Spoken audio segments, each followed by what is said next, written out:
नमस्कार, मैं हूं पूजा सिंह। स्वागत है आप सभी का आपके अपने राजपथ और बुलंद आवाज पर। दोस्तों, आखिरकार राहुल गांधी संसद पहुंच ही गए। भारतीय जनता पार्टी के मंसूबों पर पानी फिर गया। जिस तरीके से उन्होंने पूरी कोशिश की थी कि वो किसी भी सूरत में जो है राहुल गांधी को संसद में तो वापस नहीं आने देंगे, लेकिन सुप्रीम कोर्ट के रहते हुए ऐसा पॉसिबल नहीं हो पाया और राहुल गांधी की जो सदस्यता थी वो बहाल हो गई और वो आज संसद पहुंचे। संसद पहुंचने पर जो है कांग्रेस के कार्यकर्ताओं ने और कांग्रेस के लीडर्स ने उनका जोरदार स्वागत किया। अब देखने वाली बात यह होगी कि क्या राहुल गांधी संसद में उसी तरीके से, उसी अंदाज से फिर से प्रधानमंत्री नरेंद्र मोदी से सवाल पूछेंगे, क्योंकि सवाल पूछना ही तो बुरा लगता है प्रधानमंत्री नरेंद्र मोदी को।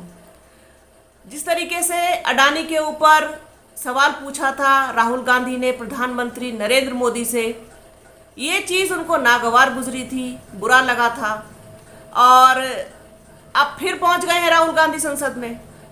किस तरीके से नजरें मिला पाएंगे प्रधानमंत्री नरेंद्र मोदी राहुल गांधी के साथ? जो कुछ भी उनके साथ किया, सजा दिलवाने का पूरा प्रयास किया, सदस्यता को अगले दिन ही खत्म कर दिया सजा के आते के साथ ही, इसके अलावा उनका घर भी खाली करवा लिया। तमाम चीज़ें जो हुई वो आप सबके सामने हैं। अब भारतीय जनता पार्टी का दोगला चरित्र क्या है वो देखिए। इटावा से इनके सांसद हैं रामशंकर कठेरिया, उनको सजा सुनाई है कोर्ट ने। 2012 का मामला है, मारपीट लड़ाई झगड़े का मामला है, लेकिन 3 दिन बीत जाने के बाद भी अभी तक उनकी सदस्यता नहीं गई है।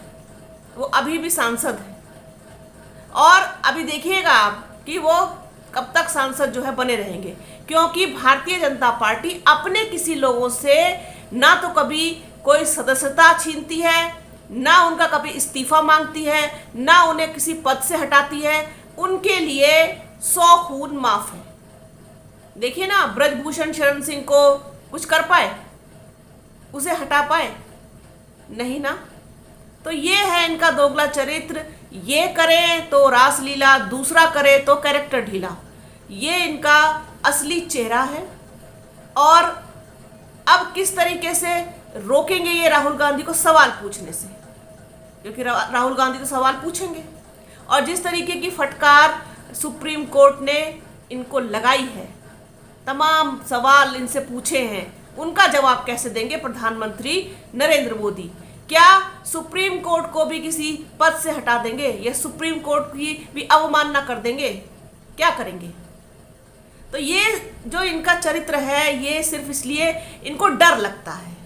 और देखिए, डर उस व्यक्ति को लगता है जिसके अंदर कमियां होती हैं, जिसका खुद का कोई चरित्र नहीं होता, जिसका खुद का कोई मतलब कहना चाहिए कि इतना मजबूत कोई काम नहीं होता, जो जनता के लिए चुनकर आया था 2-2 बार और क्या हाल कर दिया आपने देश का। तो इस सब चीज़ों पर जब सवाल पूछे जाते हैं, उससे प्रधानमंत्री नरेंद्र मोदी और इनके सभी लोग, आप स्मृति ईरानी को देख लीजिए, जब उनसे सवाल पूछा जाता है तो पत्रकार को धमकाती हैं। किसी भी सवाल का आज तक कोई सटीक जवाब दे पाए हैं ये, किसी भी चीज़ का? और हर दूसरे आदमी को ये डराने का प्रयास करते हैं, जो दूसरी पार्टी का हो, दूसरे दल का हो, उसको डराने का प्रयास करते हैं, क्योंकि इनके पास पावर है। अब पावर है ईडी की और सीबीआई की, ये सब चीज़ों से इनको सबको डराते हैं। लेकिन डरता वो नहीं है जिसके अंदर कोई कमी नहीं होती, वो नहीं डरेगा, बिल्कुल नहीं डरेगा। डरेगा वही जिसके अंदर कमियां होंगी, और इनके अंदर बेशुमार कमियां हैं। क्योंकि राहुल गांधी अब फिर से आ गए हैं संसद में, तो वो फिर सवाल पूछेंगे अंबानी पर, सवाल पूछेंगे अडानी पर, सवाल पूछेंगे मणिपुर पर, सवाल पूछेंगे हरियाणा पर, सवाल पूछेंगे वो ट्रेन में जो इनका नाम लेकर के आदमी मार दिए गए 4 आदमी। इन तमाम मुद्दों पर सवाल पूछेंगे फिर से राहुल गांधी, और सवालों से लगता है प्रधानमंत्री नरेंद्र मोदी को बेहद डर। और किस तरीके से अब सामना करेंगे उनका, ये देखने वाली बात होगी और बहुत दिलचस्प बात होगी। तो बने रहिए राजपथ और बुलंद आवाज के साथ। हमारे चैनल को लाइक कीजिए, शेयर कीजिए, सब्सक्राइब कीजिए, बेल आइकन जरूर दबाइएगा। अपना और अपनों का बहुत ख्याल रखिए। जल्द मिलूंगी आपसे एक नई वीडियो में एक नए मुद्दे के साथ। तब तक के लिए जय Hind.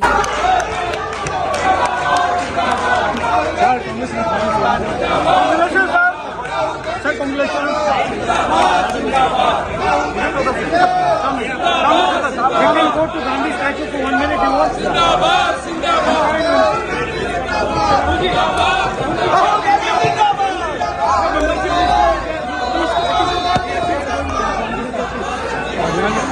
Gandhi statue, Gandhi statue, Gandhi statue, Gandhi statue, Gandhi statue.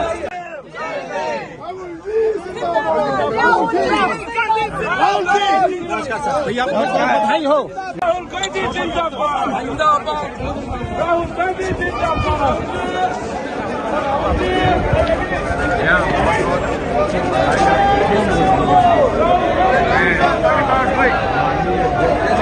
Rohan